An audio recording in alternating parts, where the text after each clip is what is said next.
धोखे की सच्चाई।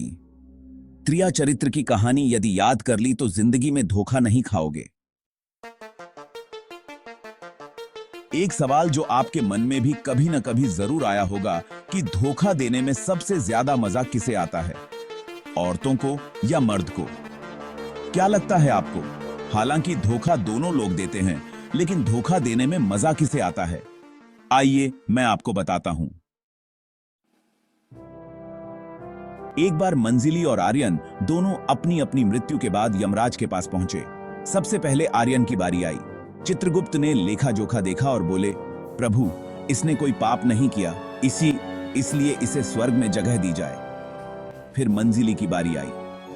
इसका भी लेखा जोखा चित्रगुप्त ने देखा और बोले, प्रभु, इसको भी स्वर्ग में जगह दी जाए।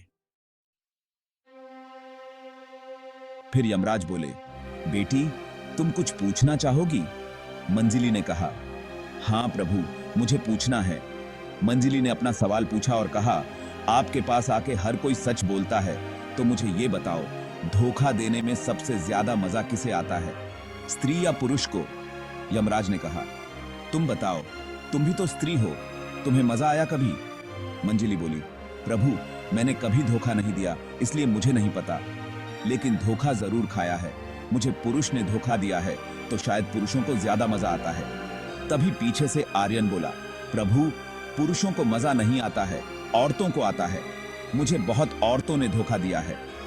फिर मंजिली और आर्यन आपस में लड़ने लगे और यमराज और चित्रगुप्त दोनों थोड़ा आनंद लेने लगे इनकी लड़ाई का। थोड़ी देर बाद यमराज ने झगड़ा शांत कराया और कहा, रुको, इसका फैसला मैं करता हूं। दोनों ने सहमति जताई और यमराज ने एक कहानी सुनाई और कहा, ध्यान से सुनना, तुम दोनों को जवाब मिल जाएगा। यमराज बोले, एक कस्बे के एक कोने में आरव और काव्या का बचपन बीता था।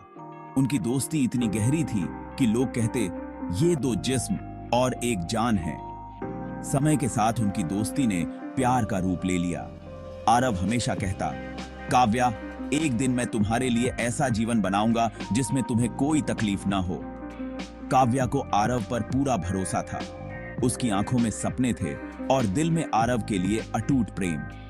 लेकिन उन्हें यह नहीं पता था कि उनकी यह साधारण सी दिखने वाली कहानी आने वाले दिनों में अनगिनत मोड़ लेगी। आरव को शहर में नौकरी का मौका मिला। यह नौकरी उसकी और काव्या की खुशहाल जिंदगी का रास्ता बन सकती थी।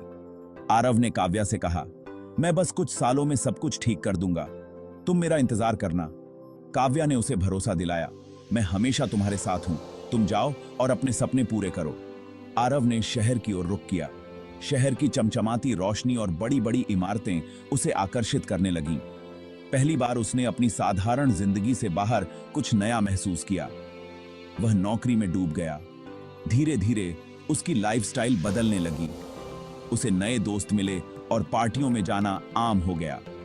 काव्या से उसकी बातें कम होने लगीं। काव्या इस बदलाव को महसूस कर रही थी, लेकिन उसने आरव पर सवाल उठाने के बजाय उसे समय देने का फैसला किया। आरव की कंपनी में एक लड़की थी, नेहा। नेहा खूबसूरत, आत्मविश्वासी और महत्वाकांक्षी थी। दोनों का अक्सर एक ही प्रोजेक्ट पर काम होता था।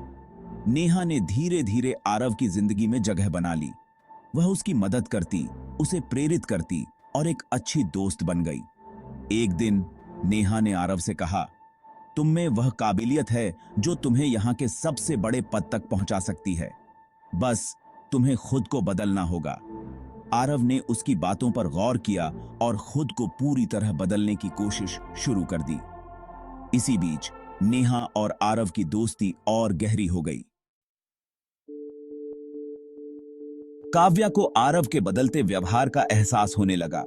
उसने कई बार फोन किया, लेकिन आरव ने व्यस्तता का बहाना बनाकर बात टाल दी। एक दिन काव्या ने आरव से कहा, क्या हमारी दूरियां तुम्हारे बदलने की वजह हैं? आरव ने कहा, नहीं काव्या, मैं सिर्फ काम में व्यस्त हूं, तुम मुझ पर भरोसा रखो।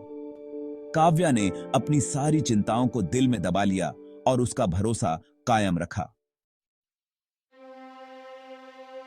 काव्या की चिंता बढ़ती जा रही थी।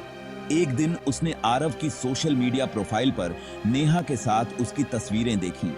तस्वीरें यह जाहिर कर रही थीं कि उनके बीच केवल दोस्ती से ज्यादा कुछ है। उसने आरव से सच्चाई जानने के लिए फोन किया, लेकिन आरव ने झुंझलाते हुए कहा, काव्या, यह सब तुम्हारे शक का नतीजा है। मैं सिर्फ अपनी जिंदगी को बेहतर बनाने की कोशिश कर रहा हूं। कुछ ही दिनों बाद आरव ने खुद काव्या से कहा, काव्या, मैं अब नेहा के साथ हूं। हमारी सोच और जिंदगी के रास्ते बदल चुके हैं। मुझे माफ कर दो। यह सुनकर काव्या के पैरों तले जमीन खिसक गई। वह उस इंसान से इतनी उम्मीद नहीं कर सकती थी जिससे उसने अपना पूरा जीवन जोड़ने का सपना देखा था। आरव से दूर होने के बाद काव्या की जिंदगी में समीर नाम का एक नया व्यक्ति आया। समीर उसकी हर संभव मदद करता और उसे खुश रखने की कोशिश करता। उसने काव्या से कहा, तुम्हारी मुस्कान ही मेरी सबसे बड़ी जीत होगी। धीरे धीरे काव्या ने महसूस किया कि समीर उसके दर्द को कम कर रहा है। लेकिन कहानी में एक नया मोड़ तब आया जब काव्या ने समीर को किसी और लड़की के साथ प्यार भरी बातें करते हुए सुन लिया। उस लड़की से वह वही बातें कर रहा था जो उसने कभी काव्या से की थी।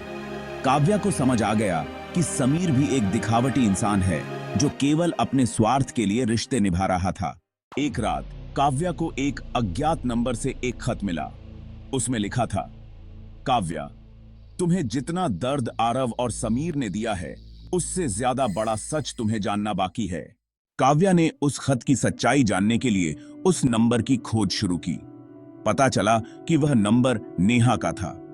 काव्या ने हिम्मत जुटाकर नेहा से मिलने का फैसला किया। नेहा ने काव्या को चौंकाने वाला सच बताया। नेहा ने कहा, आरव ने मुझे भी धोखा दिया है। वह सिर्फ अपने फायदे के लिए लोगों का इस्तेमाल करता है। अब वह मुझे छोड़कर किसी और के साथ है। काव्या को यह जानकर झटका लगा कि आरव, जिसने उसके सपनों को तोड़ा था, नेहा को भी उसी राह पर ले आया था। यह सब जानने के बाद काव्या ने फैसला किया कि अब वह किसी पर निर्भर नहीं रहेगी। उसने अपनी पढ़ाई पूरी की और एक सफल व्यवसाय शुरू किया। उसने अपनी मेहनत और आत्मविश्वास से अपने जीवन को नई दिशा दी। आरव और समीर जैसे लोग उसकी कहानी में केवल एक सबक बनकर रह गए। यमराज ने कहा, काव्या की यह यात्रा यह सिखाती है कि धोखा देना किसी का स्वभाव नहीं, बल्कि उनकी सोच और इरादों का नतीजा होता है। लेकिन हर धोखे के बाद खुद को संभालकर आगे बढ़ना ही असली ताकत है। जिंदगी में सच्ची खुशी आत्मनिर्भरता और आत्मसम्मान में छिपी होती है। तो दोस्तों, कहानी कैसी लगी कमेंट करके बताएं। धन्यवाद दोस्तों।